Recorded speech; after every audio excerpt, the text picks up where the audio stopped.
उपदेशों से लिया गया सच्चा ज्ञान जो आपके जीवन को सही दिशा देने में मदद करेगा। हमारा उद्देश्य है लोगों तक सच्चाई, शांति और आत्मज्ञान पहुंचाना, ताकि हर व्यक्ति अपने जीवन का असली उद्देश्य समझ सके। भगवान श्री कृष्ण कहते हैं, हे मनुष्य, इस संसार में सबसे बड़ा अहंकार अज्ञान का होता है।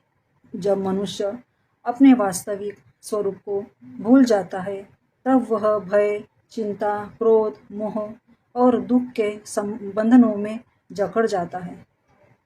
वह बाहरी वस्तुओं में सुख खोजता है, लेकिन उसे कभी स्थायी शांति प्राप्त नहीं होती। जिस दिन मनुष्य अपने भीतर स्थित आत्मा को पहचान लेता है, उसी दिन उसके जीवन का अंधकार समाप्त होने लगता है। बहुत समय पहले एक नगर में अर्जुन नाम का एक युवक रहता था। वह अत्यंत बुद्धिमान था। बचपन से ही उसे ज्ञान प्राप्त करने का शौक था। उसने वेद, उपनिषद, पुराण और अनेक शास्त्रों का अध्ययन किया था। उसकी विद्वत्ता की चर्चा दूर दूर तक होती थी। नगर के लोग उसका सम्मान करते थे और बड़े बड़े विद्वान भी उससे शास्त्रार्थ करने में संकोच करते थे। लेकिन धीरे धीरे उसके मन में एक सूक्ष्म अहंकार जन्म लेने लगा। उसे लगने लगा कि संसार में ऐसा कोई प्रश्न नहीं जिसका उत्तर वह न दे सके। जब भी कोई उसकी प्रशंसा करता, उसका अभिमान और बढ़ जाता। वह स्वयं को दूसरों से श्रेष्ठ समझने लगा। एक दिन नगर में एक वृद्ध संत आए। उनके चेहरे पर अद्भुत तेज था। उनकी आंखों में करुणा और शांति झलकती थी। लोग दूर दूर से उनके दर्शन करने आने लगे। जब अर्जुन ने यह सुना तो उसने सोचा कि वह संत की परीक्षा लेगा। अगले दिन वह संत के पास पहुंचा और बोला, गुरुदेव, मैंने अनेक शास्त्र पढ़े हैं। क्या आपके पास ऐसा कोई शास्त्र है जो मुझे अभी तक प्राप्त न हुआ हो? संत मुस्कुराए और बोले, पुत्र, पहले मुझे यह बताओ कि तुम कौन हो? अर्जुन ने तुरंत उत्तर दिया, मैं अर्जुन हूँ। संत बोले, यह तुम्हारा नाम है, तुम वास्तव में कौन हो? अर्जुन ने कहा, मैं इस नगर का सबसे बड़ा विद्वान हूँ। संत फिर मुस्कुराए, यह तुम्हारा परिचय है। मैं पूछ रहा हूँ कि तुम वास्तव में कौन हो? यह सुनकर अर्जुन मौन हो गया। पहली बार कोई ऐसा प्रश्न उसके सामने था जिसका उत्तर उसके पास नहीं था। वह कई दिनों तक उसी प्रश्न के बारे में सोचता रहा। अतः वह पुनः संत के पास पहुंचा और विनम्रता से बोला, गुरुदेव, कृपया मेरा मार्गदर्शन कीजिए। संत ने एक पात्र उठाया और उसमें पानी भरने लगे। जब पात्र पूरा भर गया तब भी वे पानी डालते रहे। पानी बाहर गिरने लगा। संत बोले, पुत्र, जिस प्रकार भरे हुए पात्र में नया जल नहीं डाला जा सकता, उसी प्रकार अहंकार से भरे हुए मन में सत्य का ज्ञान प्रवेश नहीं कर सकता। अर्जुन को अपनी गलती का एहसास हुआ। उसने संत के चरणों में प्रणाम किया और उन्हें अपना गुरु स्वीकार कर लिया। अब गुरु प्रतिदिन उसे प्रकृति के माध्यम से जीवन का ज्ञान देने लगे। एक दिन वे उसे नदी के किनारे ले गए। गुरु ने पूछा, यह नदी कहाँ से आती है? अर्जुन बोला, पहाड़ों से। और कहाँ जाती है? समुद्र में। गुरु बोले, जब तक नदी स्वयं को अलग मानती है तब तक वह सीमित रहती है, लेकिन जब वह समुद्र में मिल जाती है तब असीम हो जाती है।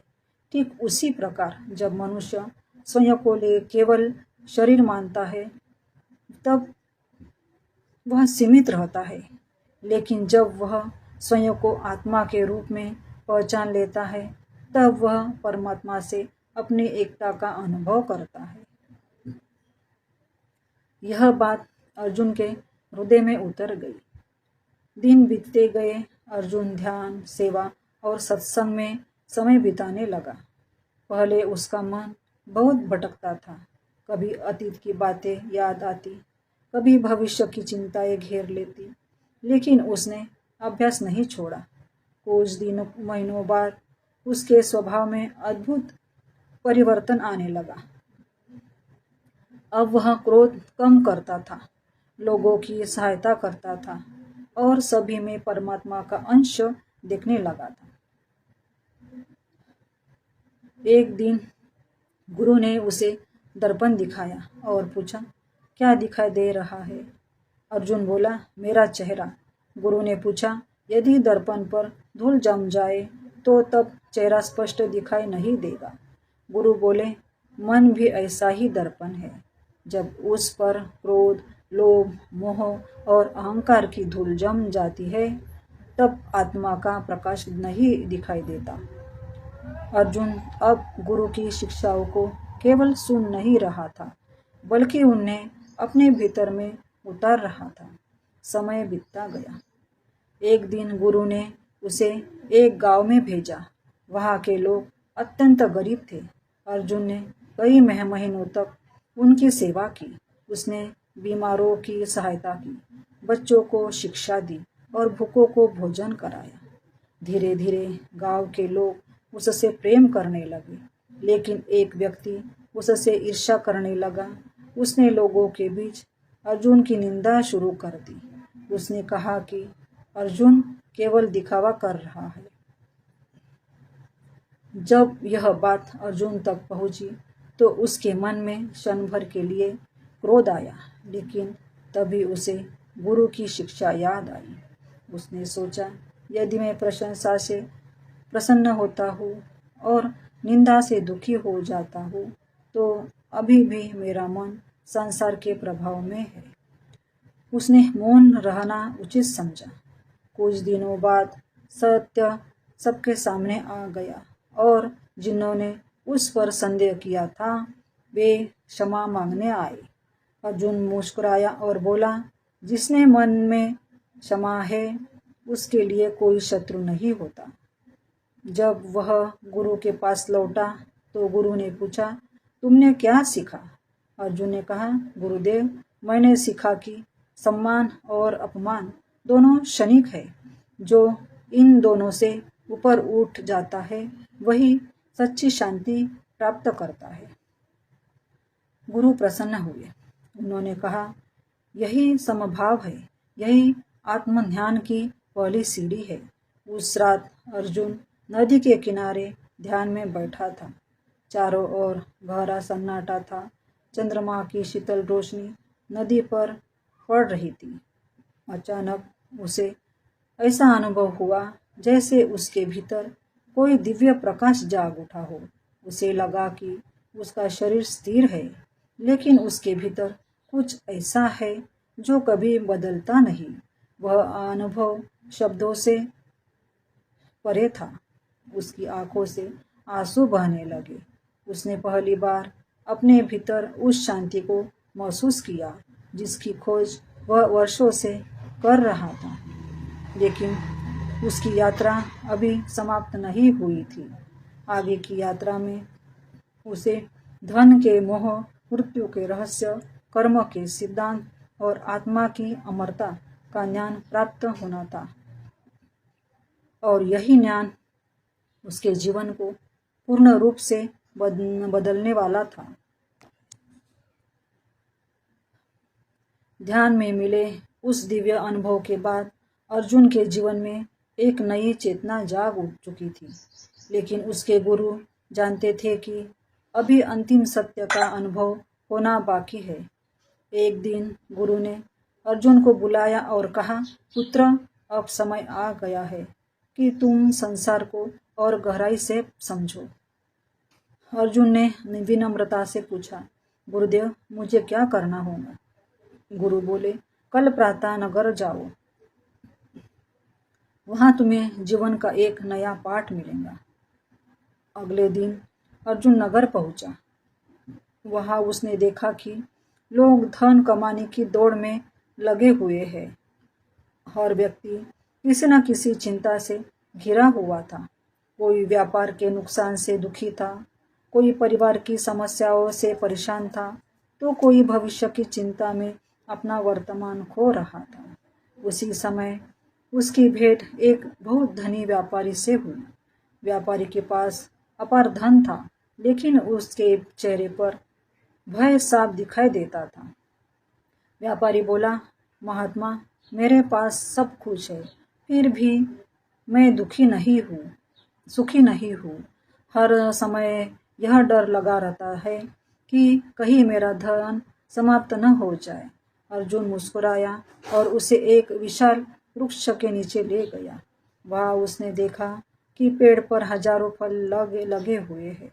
पक्षी उन फलों को खा रहे हैं, बच्चे पत्थर मार रहे हैं, राहगीर उसकी छाया का उपयोग कर रहे हैं। अर्जुन ने कहा, क्या तुमने इस वृक्ष को देखा? वह बिना किसी अपेक्षा के देता रहता है, न इसे सम्मान की इच्छा है, न प्रशंसा की। फिर भी यह शांत है। व्यापारी कुछ सोचने लगा। अर्जुन बोला, तुम धन के स्वामी नहीं, बल्कि धन के सेवक बन गए हो।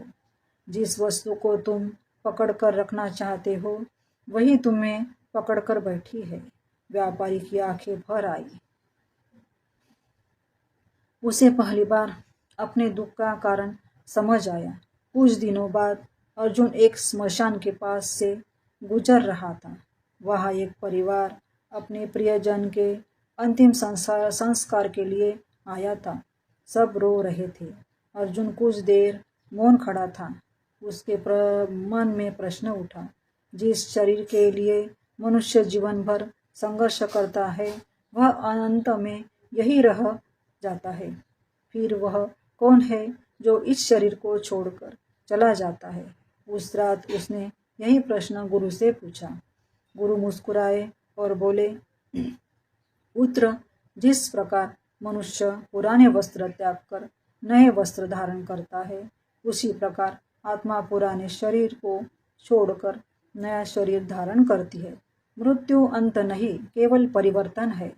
जो जन्मा है उसकी मृत्यु निश्चित है, और जो मरता है उसका पुनर्जन्म भी निश्चित है। इसीलिए ज्ञानी व्यक्ति मृत्यु से भयभीत नहीं होता। अर्जुन गहराई से सुन रहा था। गुरु ने आगे कहा, जिस दिन मनुष्य समझ लेता है कि वह शरीर नहीं आत्मा है, उसी दिन मृत्यु का भय समाप्त हो जाता है। यह शरीर अर्जुन के शरीर में शिक्षा अर्जुन के शरीर में उतर गई। यह शिक्षा अर्जुन के हृदय में उतर गई। समय बीतता गया। अब उसका ध्यान और गहरा होने लगा। वह घंटों तक एकाग्र होकर बैठ सकता था। एक दिन ध्यान के दौरान उसने एक अद्भुत अनुभव किया। उसे लगा कि उसके शरीर की सीमाएं समाप्त हो रही है। उसका मन शांत हो गया, विचार रुक गए। उसे ऐसा अनुभव हुआ जैसे संपूर्ण ब्रह्मांड एक ही चेतना से बना है। न कोई छोटा है, न बड़ा, न कोई अपना है, न पराया, न कोई विजेता है, न पराजित। सबसे वही एक परमात्मा विद्यमान है। जब उसकी आंखें खुली तो उसका हृदय प्रेम और करुणा से भर चुका था। अब वह प्रत्येक जीव में भगवान के दर्शन करने लगा। एक दिन कुछ लोग उसके पास आए और बोले, महात्मा, हमें बताइए कि जीवन का सबसे बड़ा रहस्य क्या है? अर्जुन मुस्कुराया। उसने कहा, मनुष्य जीवन भर सुख खोजता है, लेकिन सुख कोई वस्तु नहीं है जिसे प्राप्त किया जाए। सुख तो मन की अवस्था है। जिस व्यक्ति का मन इच्छाओं का दास है, वह किसी सुखी नहीं हो सकता। और जिसने अपने मन पर विजय प्राप्त कर ली, उसके लिए पूरा संसार आनंदमय हो जाता है। लोग ध्यान से सुनते रहे। अर्जुन ने आगे कहा, क्रोध आग के समान है। पहले वह दूसरों को जलाता हुआ दिखाई देता है, लेकिन सबसे अधिक नुकसान उसी व्यक्ति को पहुंचाता है जिसके भीतर वह जल रहा हो। अहंकार अंधकार है। लोभ एक ऐसा कुआं है जिसकी गहराई कभी समाप्त नहीं होती, और प्रेम वह प्रकाश है जो जीवन के हर अंधकार को मिटा सकता है। लोगों के हृदय में उसकी बातें उतरने लगी। समय के साथ अर्जुन स्वयं एक महान संत बन गया, लेकिन उसके भीतर कभी अहंकार नहीं आया। वह हमेशा कहता, मैं ज्ञानी नहीं हूँ, मैं भी एक यात्री हूँ जो संत की खोज में निकला था। जो कुछ मिला है वह गुरु और परमात्मा की कृपा से मिला है। एक दिन उसके वृद्ध गुरु ने उसे अपने पास बुलाया। गुरु बोले, पुत्र, मेरा पृथ्वी पर समय अब पूर्ण होने वाला है। अर्जुन की आंखों में आंसू बहने लगे। उसने कहा, गुरुदेव, आपके बिना मैं कैसे रहूँगा। गुरु मुस्कुराए। उन्होंने कहा, जब तक तुम मुझे शरीर मानते हो तब तक बिछड़ने का दुख रहेगा, लेकिन जिस दिन तुम मुझे आत्मा के रूप में देखोगे उस दिन समझ जाओगे कि हम कभी अलग नहीं हो सकते। सत्य ही गुरु है, आत्मा ही मार्ग है और परमात्मा ही अंतिम लक्ष्य है। कुछ दिनों बाद गुरु ने शांत भाव से ध्यान करते हुए अपना शरीर त्याग दिया। अर्जुन दुखी था, लेकिन वह टूटा नहीं था। उसे गुरु की शिक्षा याद थी। वह जानता था कि आत्मा कभी मरती नहीं। उसने अपना पूरा जीवन लोगों को आत्मज्ञान का मार्ग दिखाने में लगा दिया। वर्षों बाद जब वह स्वयं रुद्ध हुआ, तब उसके चेहरे पर वही दिव्य तेज दिखाई देता था जो कभी उसके गुरु के चेहरे पर था। लोग उससे पूछते, महात्मा, ब्रह्मज्ञान का सार क्या है? अर्जुन मुस्कुराकर केवल इतना कहता, तुम वह नहीं जो आईने में दिखाई देता है। तुम वही भी नहीं हो जो लोग तुम्हारे बारे में सोचते हैं। तुम शुद्ध चेतना हो, तुम आत्मा हो, और आत्मा ही परमात्मा का अंश है। भगवान श्री कृष्ण कहते हैं, हे मनुष्य, संसार में जो कुछ दिखाई देता है वह एक दिन समाप्त हो जाएगा। धन समाप्त होगा, यश समाप्त होगा, शरीर समाप्त होगा, लेकिन आत्मा कभी समाप्त नहीं होगी। इसीलिए अपने जीवन का लक्ष्य केवल संसार की वस्तुएं प्राप्त करना मत बनाओ। अपने भीतर छिपे उस दिव्य प्रकाश को खोजो जो सदैव से तुम्हारे साथ है। जब तुम स्वयं को जान लोगे तब तुम्हें किसी बाहरी प्रमाण की आवश्यकता नहीं होगी। तब तुम्हारा मन शांत होगा, तब तुम्हारा हृदय प्रेम से भर जाएगा, तब तुम्हें हर जीव में परमात्मा के दर्शन होंगे, और वही अवस्था ब्रह्मज्ञान कहलाती है।